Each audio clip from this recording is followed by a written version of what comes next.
ആരോഗ്യത്തോടെ ഇരിക്കാം. മികച്ച പരിചരണം ഞങ്ങളുടെ ഉറപ്പ്. Shoranur medical trust, Shoranur.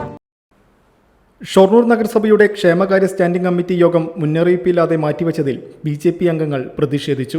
ക്ഷേമകാര്യ സ്റ്റാൻഡിംഗ് കമ്മിറ്റി ചെയർപേഴ്സൺ ഉൾപ്പെടെയുള്ളവർ സ്റ്റാൻഡിംഗ് കമ്മിറ്റി യോഗത്തിൽ പങ്കെടുക്കാതെ മാറ്റിവെക്കുകയായിരുന്നുവെന്നാണ് പരാതി. CPMന്റെ 3 കൗൺസിലർമാർ യാതൊരു അറിയിപ്പും കൂടാതെ യോഗത്തിൽ പങ്കെടുത്തിട്ടില്ലെന്നും BJP കൗൺസിലർമാർ പറഞ്ഞു. ക്ഷേമകാര്യ സ്റ്റാൻഡിംഗ് കമ്മിറ്റി അംഗങ്ങൾക്ക് വ്യാഴാഴ്ച യോഗമുണ്ടെന്ന അറിയിപ്പ് രേഖാമൂലം നൽകിയിരുന്നു. രാവിലെ 11:30 നടക്കേണ്ട യോഗത്തിൽ CPMന്റെ 3 കൗൺസിലർമാരും പങ്കെടുക്കാതെ ക്ഷേമകാര്യ ചെയർപേഴ്സൺ യോഗം നാളത്തേക്ക് മാറ്റിയെന്ന് വാട്സപ്പ് സന്ദേശത്തിലൂടെ അറിയിക്കുകയായിരുന്നു എന്നാണ് ആക്ഷേപം. ഇന്ന് നഗരസഭയുടെ ക്ഷേമകാര്യ സ്റ്റാൻഡിംഗ് കമ്മിറ്റി യോഗം തീരുമാനിച്ചതായിരുന്നു. അതായത് പെൻഷൻ, സാധാരണക്കാരന് പെൻഷൻ ലഭിക്കുന്നതിന് വേണ്ടിയിട്ടുള്ള കമ്മിറ്റി ഇന്ന് കാലത്ത് 11:30 മണിക്ക് കൂടാൻ തീരുമാനിച്ചിരുന്നു. അതുപ്രകാരം ഞാനും സന്ധ്യ കൗൺസിലറും ഇവിടെ എത്തിയ സമയത്ത് 11:40 യോഗം ചേർന്നത് കാണുന്നില്ല. അപ്പോൾ ഞാനിത് ഇതിന്റെ ക്ഷേമകാര്യ സ്റ്റാൻഡിംഗ് കമ്മിറ്റി ചെയർപേഴ്സണായിട്ടുള്ള ഫാത്തിമത്ത് ഫർസാനോട് വിളിച്ചു ചോദിച്ച സമയത്ത് അവർ പറഞ്ഞു, ഇന്ന് അടിയന്തരമായിട്ട് CPMന്റെ ഒരു ശില്പശാല നടക്കുകയാണ്, അതുകൊണ്ട് ഈ സ്റ്റാൻഡിംഗ് കമ്മിറ്റിയുള്ള 3 പേരും അവിടെയാണ്. അപ്പൊ അതുകൊണ്ട് ഇന്നത്തേക്ക് തൽക്കാലം കമ്മിറ്റി നടത്താൻ സാധിക്കില്ല, മറ്റൊരു ദിവസത്തേക്ക് മാറ്റാമെന്ന് പറഞ്ഞു, അല്ലെങ്കിൽ നാളെ നടത്താമെന്ന് പറഞ്ഞു. അപ്പോൾ 7-ാം തീയതിയാണ് ഞങ്ങൾക്ക് ഇത്തരത്തിലുള്ള സ്റ്റാൻഡിംഗ് കമ്മിറ്റി യോഗത്തിന് അറിയിപ്പ് ലഭിക്കുന്നത്.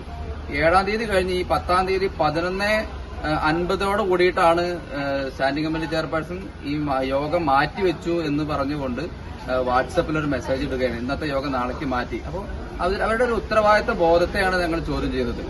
യോഗത്തിൽ 20 പേരുടെ ക്ഷേമ പെൻഷൻ അംഗീകരിക്കേണ്ടതായിരുന്നുവെന്നും പ്രതിഷേധക്കാർ പറഞ്ഞു.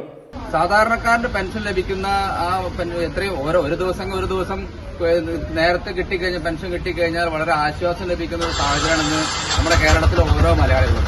അത്രയധികം ബുദ്ധിമുട്ടിയിട്ടാണ് ആളുകൾ ജീവിച്ചുകൊണ്ടിരിക്കുന്നത്. അപ്പോൾ ഉത്തരവാദിത്തപ്പെട്ടിട്ടുള്ള ആളുകളിൽ നിന്ന് ഈ തരത്തിലുള്ള നിരുത്തരവാദപരമായിട്ടൊരു സമീപനം ഒരിക്കലും വെച്ചുപൊറിക്കാൻ സാധിക്കില്ല. ക്ഷേമകാര്യ ചെയർപേഴ്സൺ തന്റെ സ്ഥാനം രാജിവെക്കണമെന്നും BJP കൗൺസിലർമാരായ K. പ്രസാദും EP. നന്ദകുമാറും ആവശ്യപ്പെട്ടു. സ്റ്റാൻഡിംഗ് കമ്മിറ്റി മാറ്റിവെക്കാം, നമുക്ക് പല വിഷയങ്ങളുണ്ടെങ്കിൽ മാറ്റിവെക്കാം, അതൊക്കെ ചെയർപേഴ്സണ് വിവേചന അധികാരമാണ്. പക്ഷെ കമ്മിറ്റി കൂടേണ്ട സമയം കഴിഞ്ഞിട്ട് പോലും അതിന്റെ അംഗങ്ങളെ കൃത്യമായി കമ്മിറ്റിയുടെ വിവരങ്ങളോ മാറ്റിവെക്കുന്നെങ്കിൽ അതുപോലും അറിയിക്കാൻ പോലുമുള്ള ബാധ്യത ഇല്ലാത്ത, ആ ബാധ്യത പോലും കാണിക്കാത്ത ഈ കമ്മിറ്റിയുടെ ചെയർമാൻ ഉൾപ്പെടെയുള്ള CPM പ്രതിനിധികൾ അവർ ഈ കമ്മിറ്റിയിൽ നിന്ന് രാജിവെക്കണമെന്നാണ് BJPക്ക് ആവശ്യപ്പെടാനുള്ളത്. .view ന്യൂസ്, കാഴ്ചകളാണ് ലോകം, കണ്ടു തുടങ്ങുക.